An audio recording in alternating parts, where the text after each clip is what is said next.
Oh, Peggy Gordon, you are my darling. Come sit you down upon my knee and tell to me the very reason why I am slighted so by thee. I put my hand to a cask of brandy. It was my fancy, I do declare, for when I'm drinking I'm always thinking and wishing Peggy Gordon was there. Oh, Peggy Gordon, you are my darling. Come sit you down upon my knee and tell to me the very reason why I am slighted so by thee.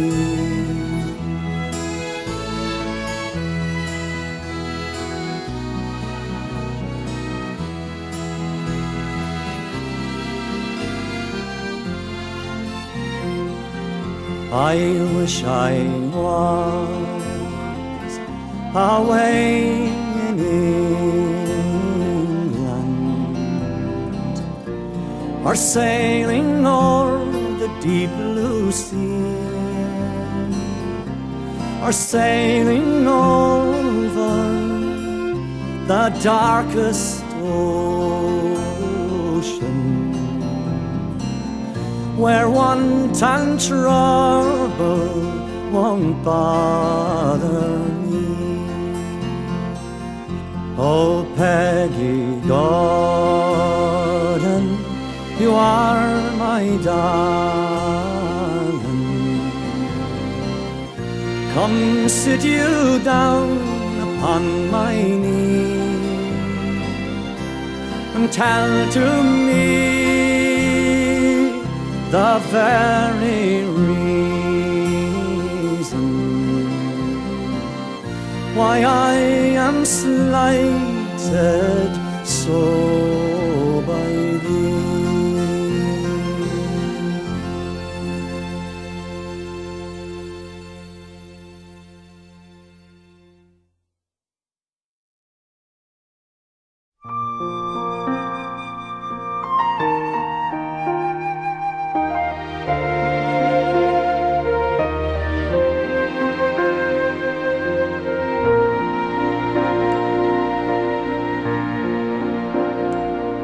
The tears have all been shed now.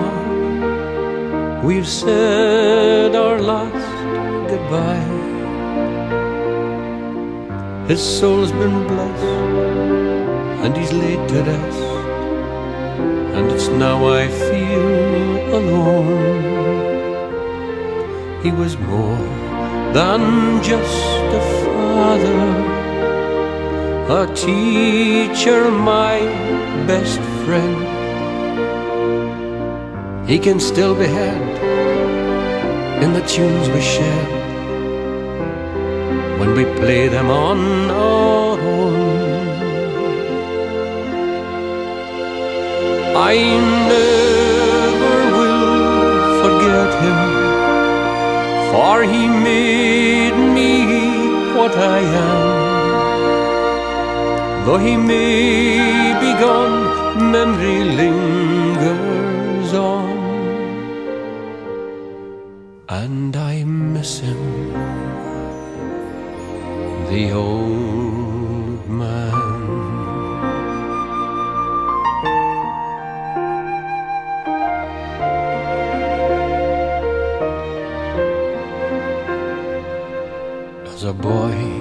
He'd take me walking by mountain, field and stream,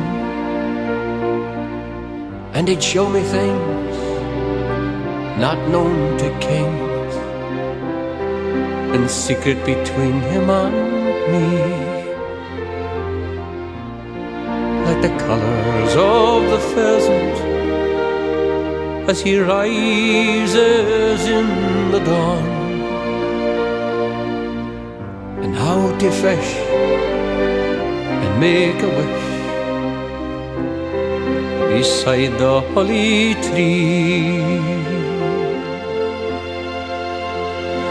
I never will forget him, for he made me what I am. Though he may be gone, memory lingers on, and I miss him, the old man.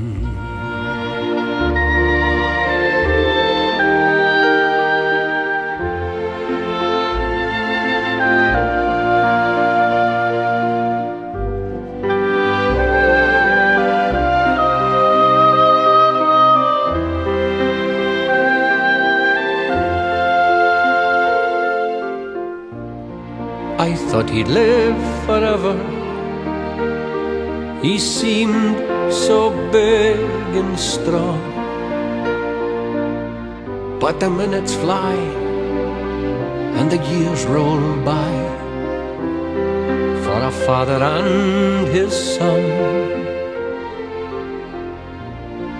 And suddenly, when it happened, there was so much left unsaid. No second chance to tell him thanks for everything he'd done. I never will forget him, for he made me what I am. Though he may be gone, memory lingers on, and I miss him,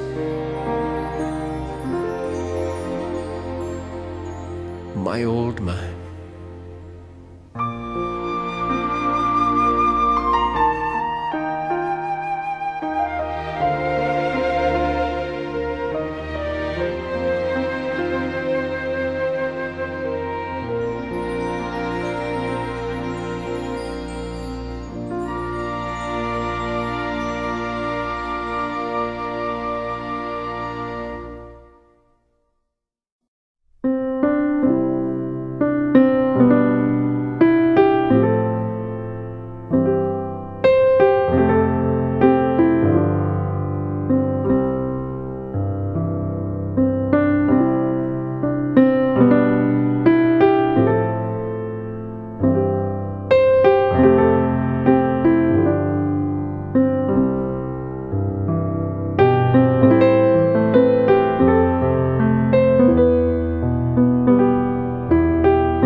In a little pub in London, Moriarty drank his beer and recited wondrous stories of his exploits far and near.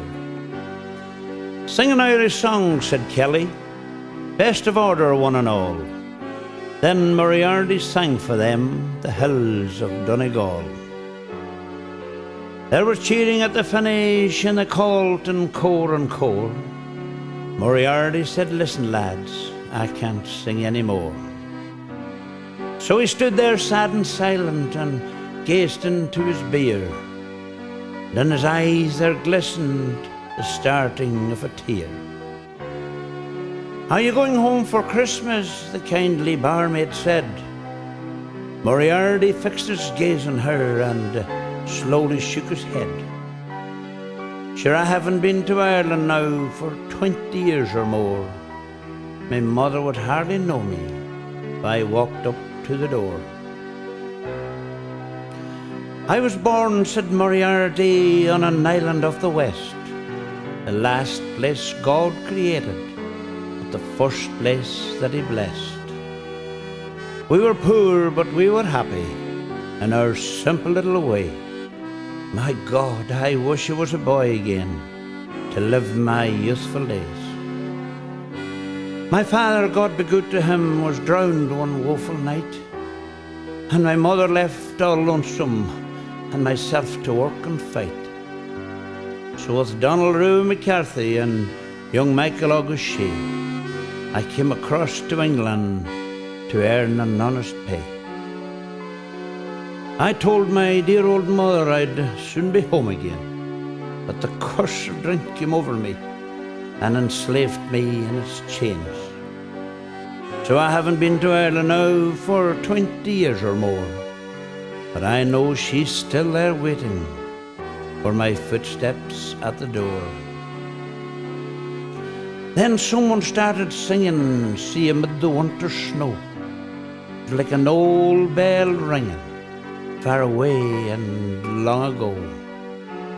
Moriarty stood and listened, then pushed his glass away, and he made a solemn promise he'd go home for Christmas Day. So he scraped up every penny he could get into his hand, and coming up to Christmas, he sailed for Ireland.